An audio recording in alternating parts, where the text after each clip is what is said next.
ગોધરાના ચંચોપા ગામે ગરનાળામાં વરસાદી પાણી ભરાતા વિદ્યાર્થીઓ જીવના જોખમે પસાર થવા મજબૂર બન્યા. ગોધરા તાલુકાના ચંચોપા ગામ નજીક Mumbai Delhi express way highway આવેલો છે, જેની નીચે ગરનાળું આવેલું છે. જે ગરનાળામાં વરસાદી પાણી ભરાતા ગામ લોકો હેરાન પરેશાન થઈ રહ્યા છે. ઉલ્લેખનીય છે કે આ ગામમાં ચંચોપા પ્રાથમિક શાળા, મોડેલ હાઈસ્કૂલ, કસ્તુરબા પ્રાથમિક શાળા સહિત વિવિધ શાળાઓ આવેલી છે. ત્યારે શાળાના બાળકોને પાણીમાં રહી પસાર થવું પડી રહ્યું છે. પાણીમાં કેટલીક વાર સાપ પણ જોવા મળતા હોય છે. જો ગરનાળામાં વધુ પાણી હોય તો વિદ્યાર્થીઓ જીવના જોખમે મુંબઈ દિલ્હી એક્સપ્રેસ હાઈવે પસાર કરી શાળાએ જતા હોય છે.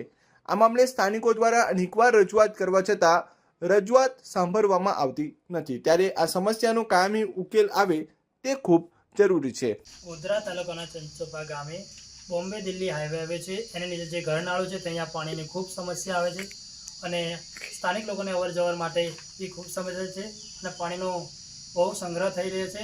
અને જ્યાંથી સ્કૂલ આવેલી છે ત્યાં ચંચોપા પ્રાથમિક શાળા આવી છે, રમણ પટેલ વિદ્યાલય આવી છે, કસ્તુરબા સ્કૂલ આવી છે, કસ્તુરબા પ્રાથમિક શાળા આવી છે, પછી મોડેલ સ્કૂલ આવી છે. તો છોકરાને જવામાં બહુ ખૂબ તકલીફ પડે છે.